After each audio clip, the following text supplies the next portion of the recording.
ಸ್ನೇಹಿತರೆ, ಕಲ್ನಾಡು job alert ಚಾನಲ್ಗೆ ತಮಗೆಲ್ಲರಿಗೂ ಸ್ವಾಗತ.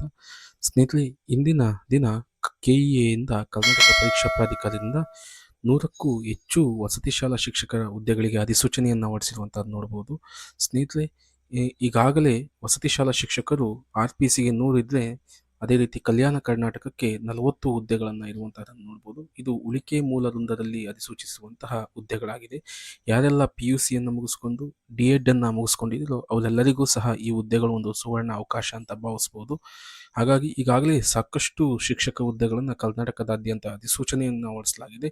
ಇದು ಸಹ ಇವತ್ತು ಯಾರು D.Ed ಅನ್ನು ಮುಗಿಸ್ಕೊಂಡಿದ್ರು ಅವರೆಲ್ಲರಿಗೂ ಸಹ ಬಹಳ ಉಪಯುಕ್ತವಾಗುತ್ತೆ ಅಂತ ಹೇಳ್ಕೊಳ್ತಾ, ಸ್ನೇಹಿತರೆ, ಈ ಅಧಿಸೂಚನೆಯ ಒಟ್ಟಾರೆ ವಿವರವನ್ನು ನೋಡೋಣ ಬನ್ನಿ.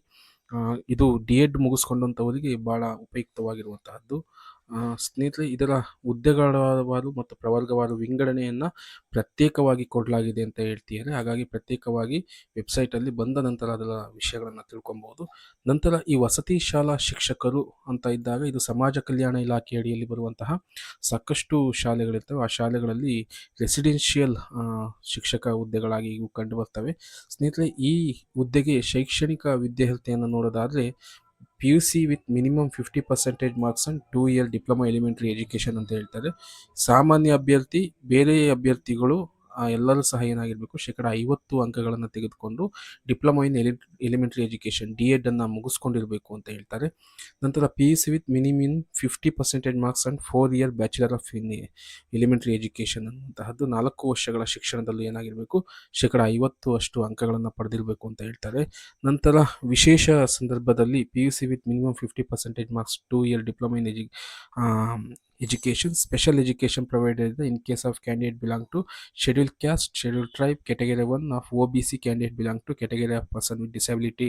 Requirement of PUC shall be minimum 45% ತೆಗೆದಿದ್ರೆ ಸಾಕು ಅಂತ ಹೇಳ್ತಾರೆ. ಯಾರ್ಯಾರಿಗಪ್ಪ ಅಂದರೆ ಶೆಡ್ಯೂಲ್ SC ಮತ್ತು ST category 1 ಮತ್ತು OBC ಅಭ್ಯರ್ಥಿಗಳು 45% ತೆಗೆದಿದ್ರೆ ಸಾಕು ಅಂತ ಹೇಳ್ತಾರೆ. ನಂತರ ಈಗ ನೋಡ್ಬೋದು, ವಿಶೇಷವಾಗಿ ಈ ಹುದ್ದೆಗಳಿಗೆ PUC ಮತ್ತು D.Ed ಜೊತೆಗೆ ಟೀಚರ್ ಎಲಿಜಿಬಿಲಿಟಿ ಟೆಸ್ಟ್ ಅನ್ನುವಂತಹದನ್ನು ಕಂಪಲ್ಸರಿ ಉತ್ತೀರ್ಣರಾಗಿರಬೇಕು ಅನ್ನುವಂತಹದನ್ನು ಹೇಳ್ತಾರೆ. ಹಾಗಾಗಿ ಇತ್ತೀಚಿನ ಎಲ್ಲ ಶಿಕ್ಷಕ ಹುದ್ದೆಗಳಿಗೂ ಸಹ ಏನು ಮಾಡಲಾಗ್ತಿದೆ, ಟೀಚರ್ ಎಲಿಜಿಬಿಲಿಟಿ ಟೆಸ್ಟ್ ಅನ್ನುವಂಥದ್ದನ್ನು ಕಂಪಲ್ಸರಿ ಮಾಡಲಾಗ್ತಿದೆ.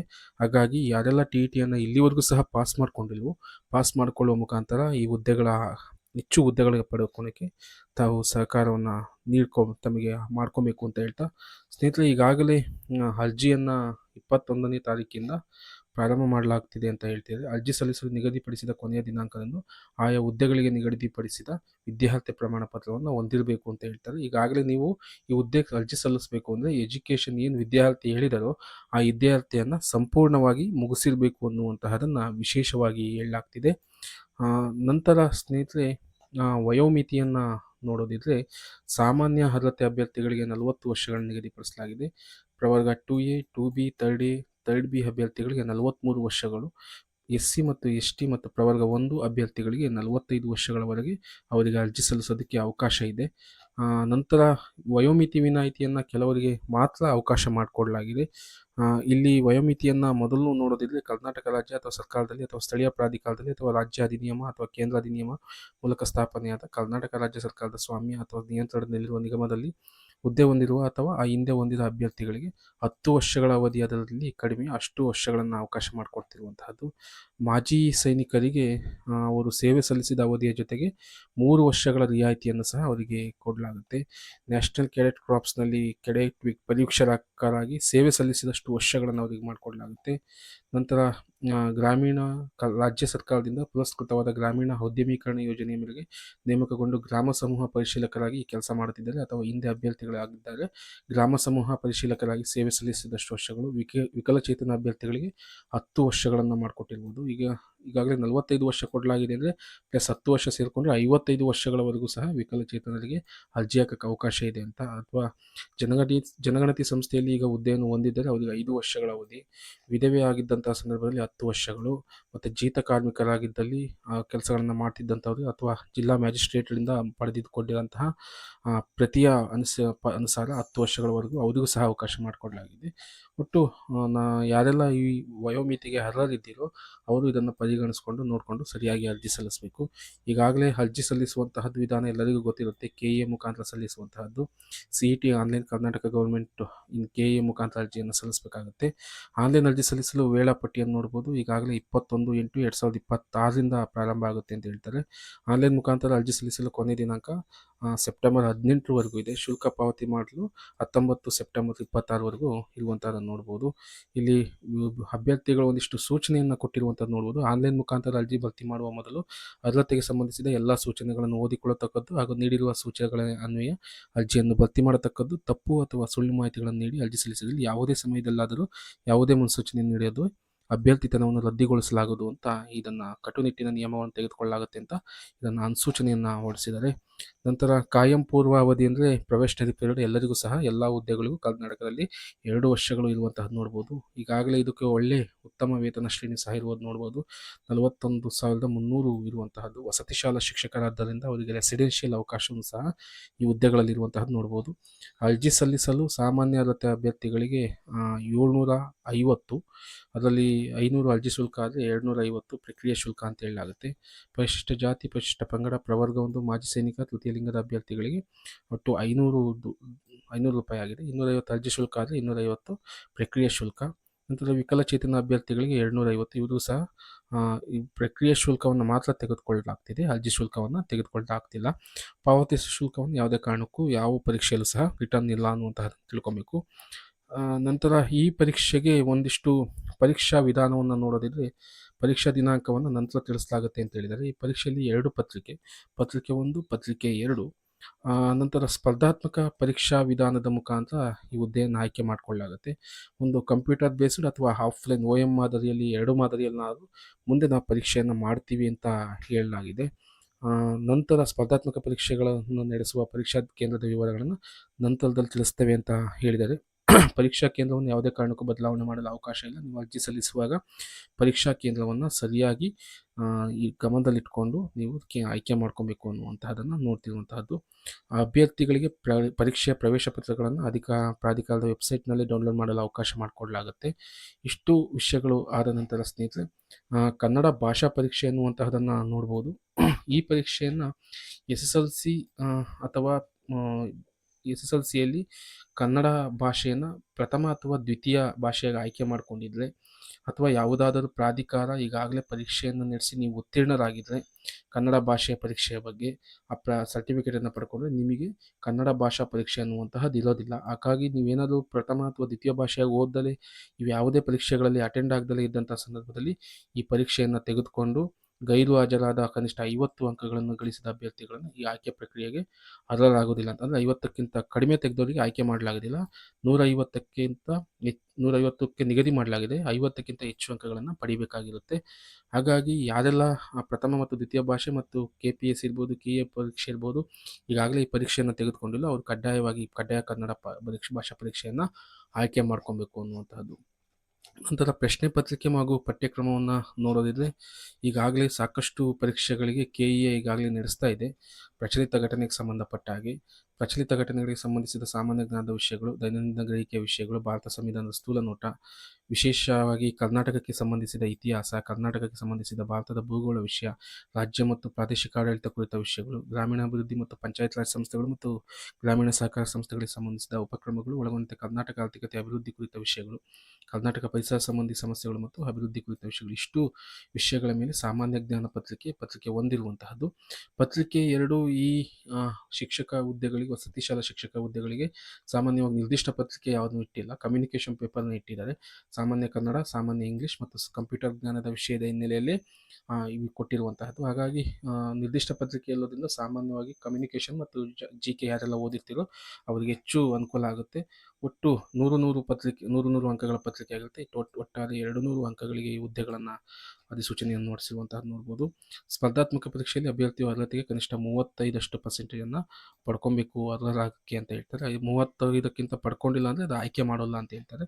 ಋಣಾತ್ಮಕ ಮೌಲ್ಯಮಾಪನ ಇರುವಂತಹದ್ದು ನೋಡ್ಬೋದು. 0.25 ಅಂದರೆ 4 ಪ್ರಶ್ನೆಗಳು ತಪ್ಪಾದರೆ 1 ಅಂಕವನ್ನು ಕಳೆಯುವಂತಹದನ್ನು ನೋಡ್ಬೋದು.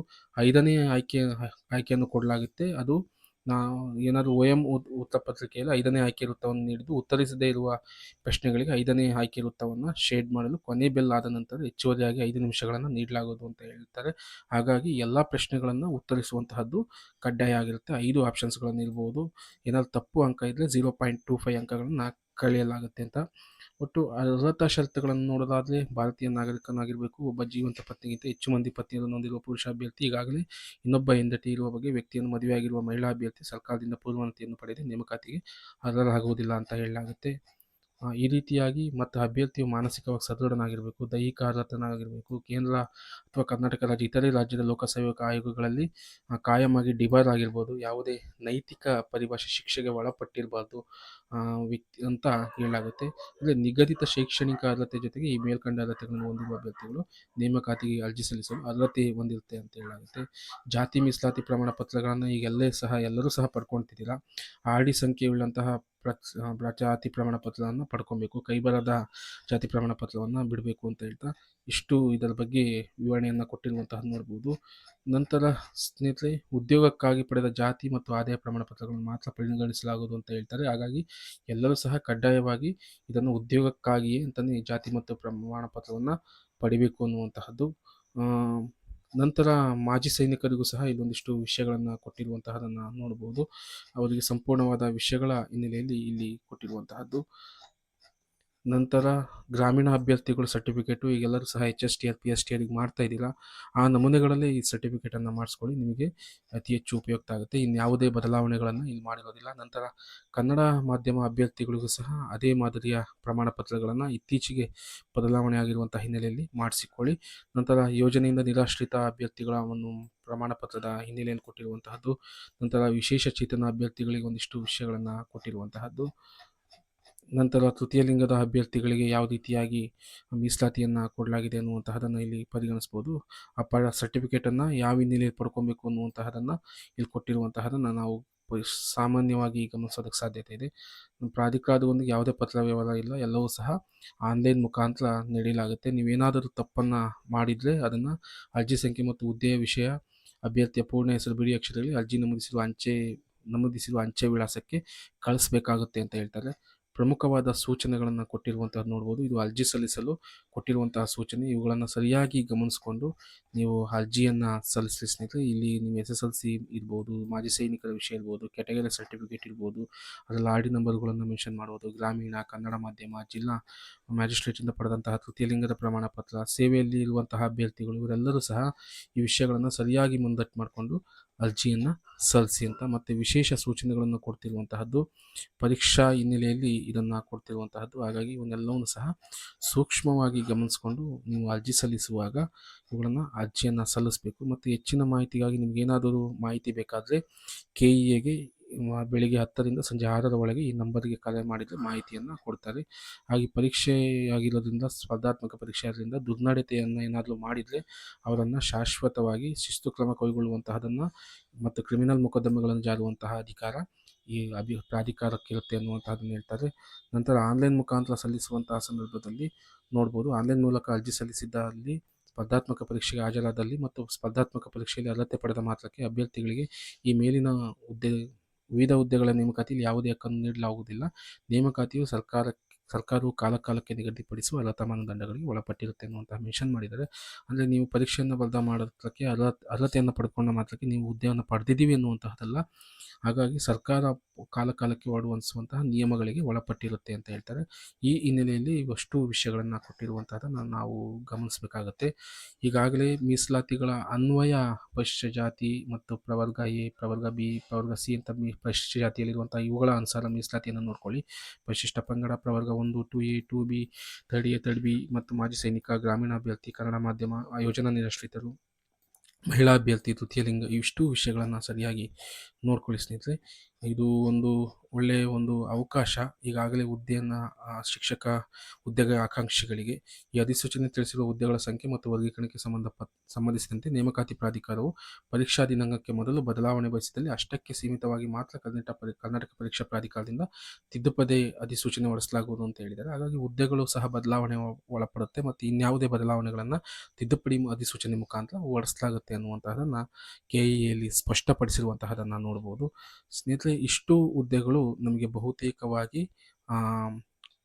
RPCಯಲ್ಲಿ ಬರುವಂತಹದ್ದು, ಅಂದರೆ ಉಳಿಕೆ ಮೂಲ ವೃಂದದಲ್ಲಿ ಬರುವಂತಹ 100 ಹುದ್ದೆಗಳು ಅನ್ನುವಂತಹದನ್ನು ಗಮನಿಸಬೇಕು. ಯಾರೆಲ್ಲ PUC ಜೊತೆಗೆ D.Ed ಮುಗಿಸ್ಕೊಂಡಿರೋ ಅವರೆಲ್ಲರಿಗೂ ಸಹ ಒಂದು ಒಳ್ಳೆಯ ಅವಕಾಶ. ಈ ಹುದ್ದೆಗಳಿಗೆ ಒಂದು ಪ್ರಯತ್ನವನ್ನು ಮಾಡಿ ಮತ್ತು ಈ ಹುದ್ದೆಗಳ ಕನಸನ್ನು ನಿಮ್ಮದಾಗಿಸ್ಕೊಳ್ಳಿ ಅಂತ ಹೇಳ್ತಾ, ಸ್ನೇಹಿತರೆ, ಅದೇ ರೀತಿ ಹೈದರಾಬಾದ್ ಕರ್ನಾಟಕದಲ್ಲೂ ಸಹ ಹುದ್ದೆಗಳು ಇರುವಂತಹದನ್ನು ನೋಡೋಣ.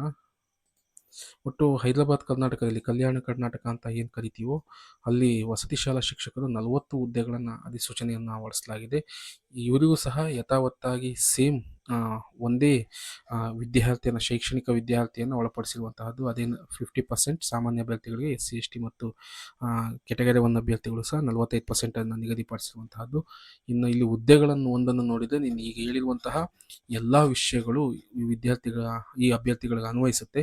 ಒಂದು, ಹೈದರಾಬಾದ್ ಕರ್ನಾಟಕಕ್ಕೆ ಸಂಬಂಧಪಟ್ಟಂತಹ ಒಂದು ಚಾಲ್ತಿಯಲ್ಲಿರುವಂತಹ ನೀವು ವಿಶೇಷವಾದಂಥ ಪ್ರಮಾಣ ಪತ್ರವನ್ನು ಮಾಡ್ಕೊಂಡಿರಬೇಕು ಅನ್ನುವಂತಹದನ್ನು ಎಚ್ಚರಿಕೆಯಿಂದ ಗಮನಿಸಬೇಕು. ನಿನ್ನ ವಯೋಮಿತಿ ಇರ್ಬೋದು, ನಿನ್ಯಾವುದೇ ವಿಚಾರಗಳು ಎಲ್ಲವೂ ಸಹ ಬದಲಾವಣೆ ಆಗೋದಿರುತ್ತೆ, ಎಲ್ಲವೂ ಸಹ ಸೇಮ್ ಆಗಿರುತ್ತೆ. ಪರೀಕ್ಷಾ ದೃಷ್ಟಿಕೋನ ಇವೆಲ್ಲವೂ ಸಹ ಒಂದೇ ಆಗಿರುತ್ತೆ. ಒಟ್ಟು ನಿಮಗೆ ಕಲ್ಯಾಣ ಕರ್ನಾಟಕದಲ್ಲಿರುವಂತಹ ಹುದ್ದೆಗಳು 40 ಹುದ್ದೆಗಳು ಅನ್ನುವಂತಹದನ್ನು ಎಚ್ಚರಿಕೆಯಿಂದ ಗಮನಿಸಬೇಕು ಸ್ನೇಹಿತರೆ. ಹಾಗಾಗಿ ಕಲ್ಯಾಣ ಕರ್ನಾಟಕಕ್ಕೆ ಸಾಕಷ್ಟು ಹುದ್ದೆಗಳಿರುವಂಥದ್ದು ನೋಡ್ಬೋದು, ಶಾಲಾ ಶಿಕ್ಷಕ ಹುದ್ದೆಗಳು. ಅದರ ಒಂದು ತೆಕ್ಕೆಗೆ ಇದು ಸಹ ಒಂದು ಸೇರಿಕೊಳ್ಳುತ್ತೆ. ಯಾರೆಲ್ಲ ಮತ್ತು D.Ed ಜೊತೆ PUCಯನ್ನು ಮುಗಿಸ್ಕೊಂಡು ಅರ್ಹತೆ ಇದ್ದೀರೋ ಅವರೆಲ್ಲರೂ ಸಹ ನೀವು ಹುದ್ದೆಗಳಿಗೆ ಅರ್ಜಿ ಸಲ್ಲಿಸಿ ಅಂತ ಹೇಳ್ತಾ, ಅದೇ ರೀತಿ ಇನ್ನೂ ಹೆಚ್ಚಿನ ಮಾಹಿತಿಗೋಸ್ಕರ ಸ್ನೇಹಿತರೆ ಕರ್ನಾಡು ಜಾಬ್ ಅಲರ್ಟ್ ಚಾನಲ್ನ ಸಬ್ಸ್ಕ್ರೈಬ್ ಮಾಡಿಕೊಂಡು ಇನ್ನೂ ಹೆಚ್ಚಿನ ವಿಡಿಯೋಗಳಿಗೆ ಮಾಡೋದಕ್ಕೆ ತಮ್ಮ ಸಹಕಾರ ಇರಲಿ ಅಂತ ಕೇಳ್ತಾ, ಯಾರೆಲ್ಲ ಅರ್ಹರಿದ್ದೀರೋ ಈ ಹುದ್ದೆಗಳಿಗೆ ಅರ್ಜಿ ಸಲ್ಲಿಸಿ ಅಂತ ಹೇಳ್ತಾ ಇಲ್ಲಿಗೆ ಈ ಮಾಹಿತಿಯನ್ನು ನಿಲ್ಲಿಸ್ತಿದ್ದೇನೆ ಸ್ನೇಹಿತರೆ. ಧನ್ಯವಾದಗಳು.